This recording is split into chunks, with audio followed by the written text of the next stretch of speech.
This bike is the toots. Oh shoot, is that appropriate for YouTube? Fine. This bike is the fun bags. Yo, swiggity swag, people. Swiggity swag. Swiggity fun bags. I didn't have anything I wanted to talk about except I guess something that happened a few weeks ago. I guess I'll just go ahead and rant about it now. I wasn't gonna talk about it in the video because I don't want my content to be negative at all.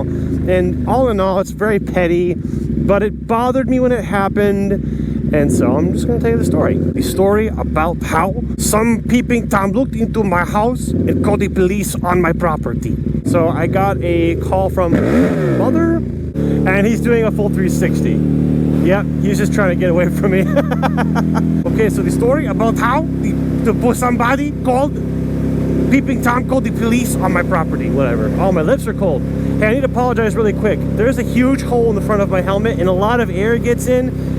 And it just makes air noise into the microphone, so it makes it harder to hear when I go fast. I need to put a piece of tape, or there's something I haven't yet, so I'm really sorry. Okay. So I got a call from the office saying, hey, I just got a call from the police about, I have an interesting conversation to have with you, or something like that, so come talk to me. So I got the message, went to the office, I'm like, and I'm already like in despair or annoyed. I'm like, what is it now? And it's because I've had no shortage of grievances at the apartment. Like, not like I'm a troublemaker. I'm really not. That's kind of why I'm annoyed. I keep getting things like this happening to me no matter where I live. Some people hate motorcycles. You know how it is. Anyway, I got a call, went to the office. The person in the office said, hey, so we got a call from the police. The police said somebody called them and told them that you have bikes in your apartment, which we know you have bikes in your apartment. We're fine with that. We said you can have bikes in your apartment. But apparently somebody complained to the police, and the police called, and the person who called was the sheriff, and the sheriff said, I had to look into this because I didn't know it was a law, but apparently there is a law about having motorized vehicles and gasoline inside of your residence, and there's a county law against having motorcycles in your apartment.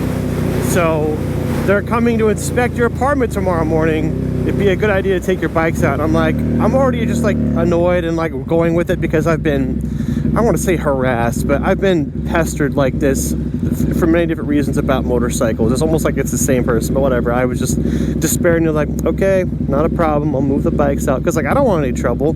Obviously, I didn't have my bikes in my apartment thinking it was illegal. So, but now that I know that's against the law, all right, no problem. I'll move them out. I cleaned the apartment really good because I'm like, oh, an inspector from the police is coming. Oh, my house is, I never have company. I got to clean. So I clean everything. Morning came, he comes in, and I was expecting him to look around everywhere. Not like there's many places to look. My apartment isn't very big. But he walked in, and within 5 seconds, I swear within 5 seconds, I went, oh, okay. And I was like, do you want to look around? He goes, no, I'm done. Or what did he say? No, I'm good. I just need to see where the bikes were. Science! Woo! Well, I guess easy-loo. I guess I'm turning left. So within 5 seconds, he's like, oh, no, we're good. And I was like, what is it? He goes, I see you didn't know where the bikes were. I'm like, they were in my apartment. What did you think? I didn't say that. I was just like, oh, okay. But I cleaned my apartment for no reason. He just, I guess for posterity, had to say that he had been in my apartment or something. But he was like, yeah, apparently the county has a law against it. So unfortunately, you can't have motorcycles. And, you know, he's really nice about it. I was like, all right, that won't be a problem then. Because, you know, no one complained about me having bikes in my apartment. And this is why I have a problem with the whole thing. It's not that there's a law against having a motorcycle in my residence. If I owned a house, that'd be different. It's an apartment. I don't technically own the apartment. Fine. You know, that's fine. That's not my problem. My problem is that somebody looked in through my window, saw my motorcycles, and decided that they would be doing a good thing and had nothing better to do with their time than calling the police on someone else in their property. I mean, that's just like I can't imagine that person calling and going, I'm trying to save lives, or I'm trying to do something good. Like, literally, I'm just here to ruin somebody's day. I don't know. So the whole principle, the fact that the police got that information from a peeping Tom, that's what bugs me. That's what bugs me. If I want to warm the bike up, I gotta let it sit somewhere, and then if I have, like my Ninja, that battery needs to be on a tender before I ride it anywhere, so I can't plug it in anywhere. I can't get it in my apartment and plug it in, so I'm screwed there. I can't plug in any of my vehicles, so if the battery's dead, I can't even charge them. That's just annoying. Little piggies. Remember a bad piggy! Woo! Okay, anyway, so the reason it annoys me is because it's one little thing after another. And again, I don't want to complain about this, but I got nothing to talk about, and I thought about it, so I'm talking about it, okay? So, I keep my motorcycles in my apartment. I obviously don't turn them on in my apartment.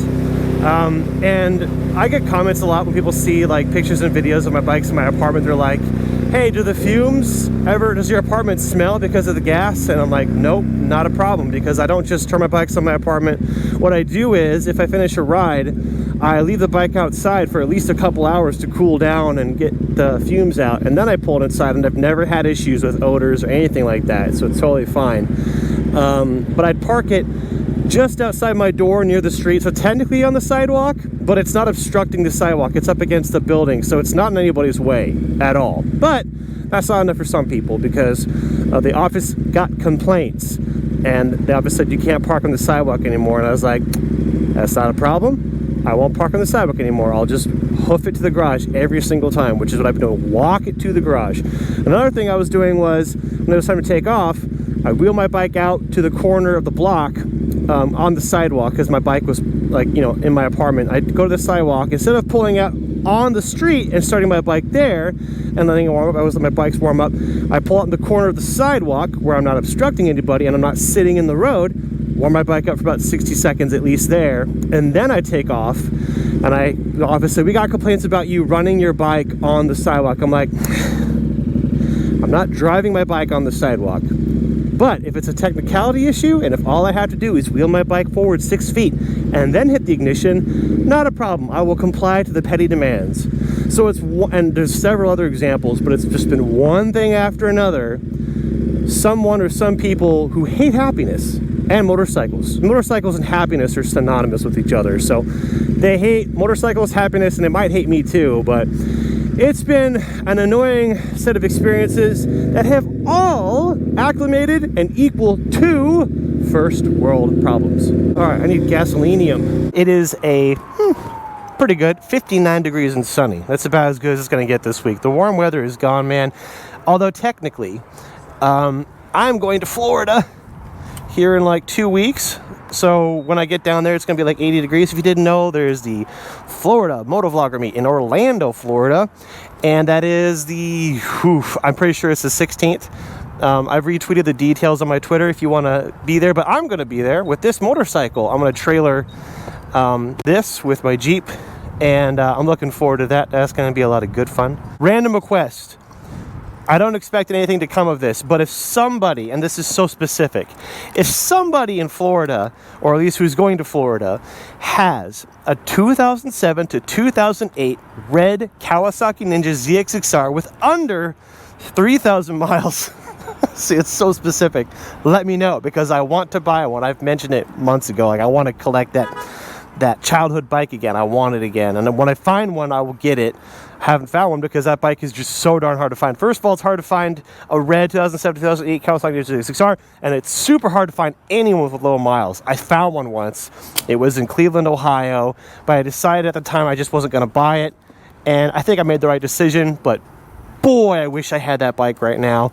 So anyway, if you have one, I gotta get exact even number. Whew. If you have one for sale, or no, that's one for sale, help me out. I mean, if I got that bike as a result of mentioning this video, I mean, wouldn't that be hilarious? So here's a little fun bit of information. The touring bike, I got the bars raised, and oh my goodness, it is so much more comfortable now. And as soon as that happened, I was like, I want to go on another motorcycle trip, but here's the problem. 59 and sunny is the best weather I think we're going to have up here till next year. It's cold. In the mornings it's freezing, and you know, between here and any place I would choose to ride to, the weather's cold. So I'm just really bummed. I want to go on another motorcycle trip, but I don't know when I will. It just sucks that I basically have a brand new touring bike, and I just probably won't be able to go until next year. But I want to, and I'm looking forward to it, so that's a little story. I shoulda, oughta, want to, and plan to take this bike to a track day again. Probably gonna do, I mean, I'm planning to do Kansas again next year, just like I did this year, but that's, you know, like at least 6 months away, so that would suck to wait that long. Might have to. And even though I'm not good, it would kind of be a shame not to. I would like to take my R8 to a track day also. I don't know where or how, but wouldn't it be fun to be able to go to some place where you can speed legally? That'd be nice. Oh, this is a fun little story. I went to Cars and Coffee 2 or 3 weeks ago. Great, because it was the first time I took the R8 when it was completed to a Cars and Coffee. I rode out of that one to another Cars and Coffee that same morning with 3 other guys. One of them was a super rare McLaren P1, I think, like one of 6. It was a special car. And then this dude, what was it? It looked like it was out of the freaking 1950s. It was like an open top, I think it was called a T model or something, but it sounded amazing. And then this other car, I can't remember, but they invited me to ride with them. And dude, that was the best drive I've ever had in my life in that car. It was like an hour of pretty fast back roads. I'm sad. Good weather's almost gone, but there's a chance to have some good riding weather in Florida. I hope I get to see some of you guys there. This little piggy went wop, wop, wop. Got the front wheel up on the first one. I suck at goodbyes. Goodbye now.